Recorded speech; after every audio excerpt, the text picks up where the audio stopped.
What is up, makers? My name is Mikey. This is not my lab, this is my studio, and today we are finally back. It appears Ontario has finally turned the corner on the cases of COVID-19. Vaccinations are up and things are starting to fall into place. And now I can be in my studio without a mask on as long as I'm alone. So today, we're going to start the awesome project with the 5-head liquid-cooled ORD printer. First step is obviously the teardown. So let's just dive right in and start tearing this thing apart. Okay, so the ORD printer is liquid cooled. This gives the printer some unique features, but in this case where we're tearing it down, it offers some complications. The first step is to drain the liquid. Now you always want to check with your local regulations as to how to dispose of this. It's fairly innocuous, and I think in most areas it can probably just go down the drain, but it's always better to be safe than sorry. Okay, so let's drain the liquid cooling system. The easiest way to do this by far is to let the liquid cooling system do the work for us.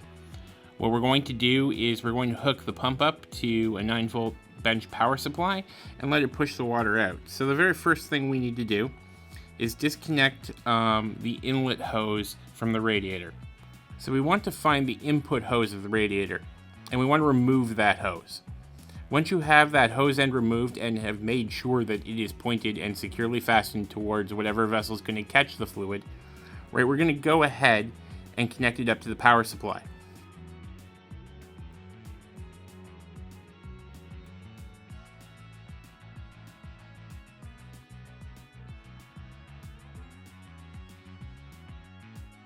Once we have drained as much of the fluid as we can, it's time to disconnect the hose from the other side of the rad.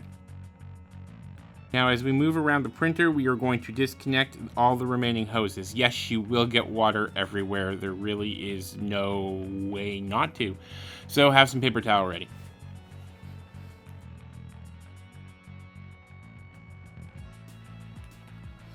This is what I'm calling the hot end carriage. It holds all 5 hot ends. There are short little tubes between the cooling blocks for each head. I'm not going to remove those. It just seems like it would be a pain, and there's obviously no leaks in the system, so we'll just leave those connected. Now onto the extruders. A 5-head printer obviously has 5 extruders. You can see them scattered across the top of the printer. Let's start by removing things like Bowden tubes and such that are connected to those extruders right now.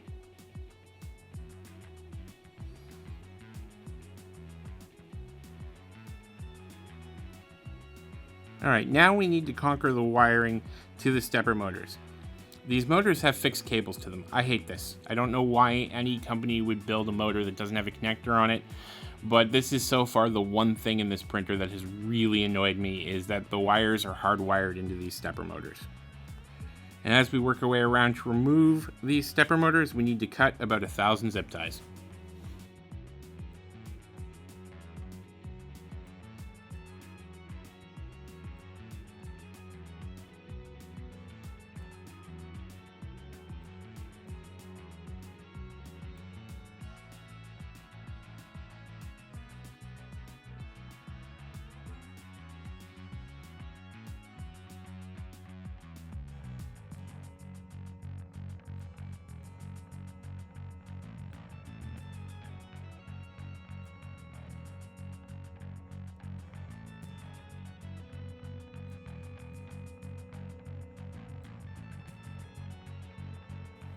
The extruders are attached to the frame with these 2 long hex bolts at the top. Let's go ahead and remove those and set them aside for now. We will tear the extruders down more at a later point.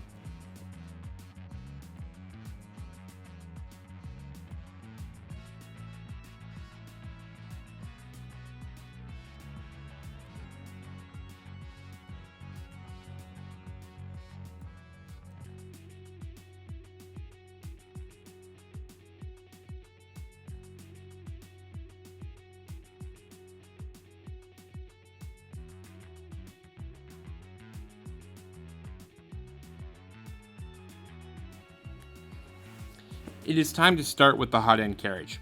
Let's start by removing even more zip ties. That frees up the massive bundle of wires going to the hot ends, because wow. I mean, 5 heater blocks, 5 thermistors, that's 10 wires already. There's a bunch of other wires going here that I'm not sure why. We'll have to figure it all out when we take the hot end carriage apart.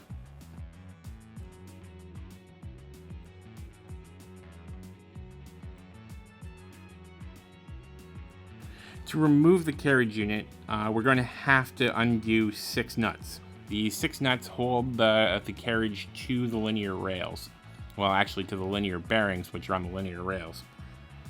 And as usual, do yourself a favor, make sure you have the right tools for the job. Do as I say, not as I do.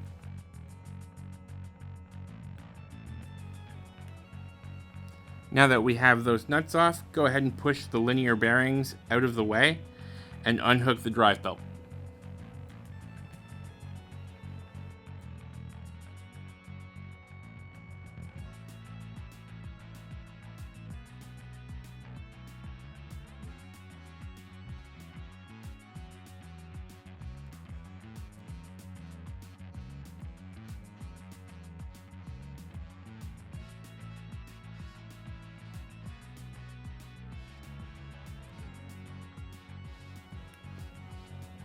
Of the 5 hot ends, 2 of them have thermocouples and 3 of them have thermistors, meaning that the 2 that have thermocouples can get a lot hotter than the ones with thermistors. Thermistors are also more accurate than a thermocouple at lower temperatures. So for things like PLA, we want to use the thermistor heads. For things like carbon fiber nylon, we want to use the thermocouple heads. Now we can go ahead and set that carriage aside. We will disassemble it further later to check the quality of the nozzles that are currently installed, probably replacing all of them with varying types of nozzles as opposed to all being the same like what came with the printer. Alright, so the next stage in our teardown is to remove the optical end stops from the machine. These are just held in by 2 hex screws. We will reinstall these later. I am also going to try sensorless homing since we are using the TMC 2209 drivers for this printer, and I've never played with sensorless homing before. If you don't have a set of these T-handle hex drivers, buy 2. These things are awesome.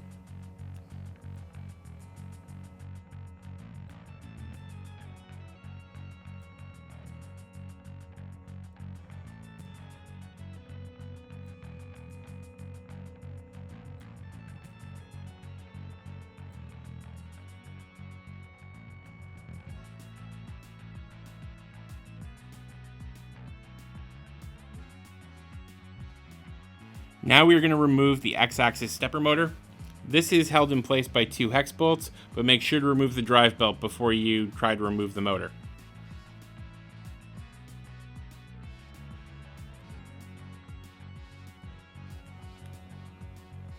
I was wondering why the stepper motors were only attached with 2 bolts. Well, now I have my answer. Vibration dampeners. These things are yet another sign that the people who designed this printer actually cared about what they were doing.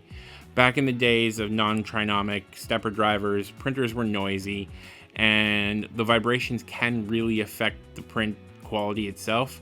The head on this printer is obviously much heavier than you would find on like an Ender 3, so anything that we can do to try not to affect its inertia will get us much better print quality.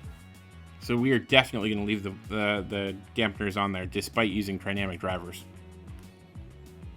Now we're going to remove the Y-axis motor. Again, removing the belt before we try to remove the motor. It is once again held in by 2 hex bolts. And look, even more zip ties.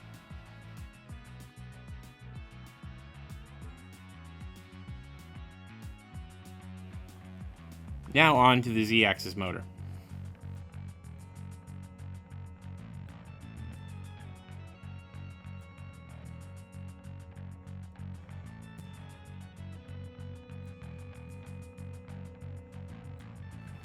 The Z-axis motor is once again held in place with 2 hex bolts. Shocker, I know. Make sure that you take the belt off first. I have noticed while taking this apart that it seems like every bolt is also Loctited in place, which again is just another mark of quality that the designers put into this, and another cost that the company had when they were producing it that they didn't have to spend.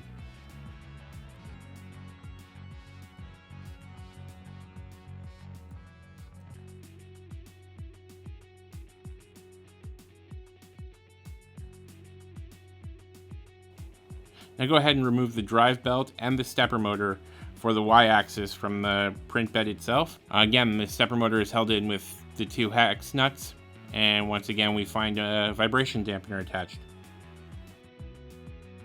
You want to kind of be delicate with the hotbed. The power wires going to it carry a lot of current, and there usually isn't a lot of strain relief on them. Also, try to make sure if the heater is exposed on the bottom that you don't scratch the bottom with any type of tool. Now, for us to get this out, you have to undo the 3 nuts that you see here. And once again, proper tools would have made this so much easier.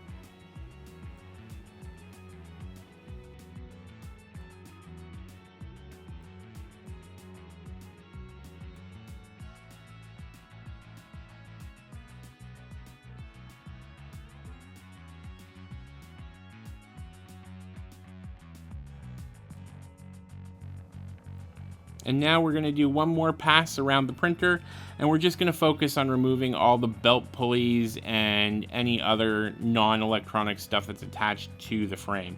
All of these are held in place with hex bolts, and we are using the T-shaped hex driver that we talked about before.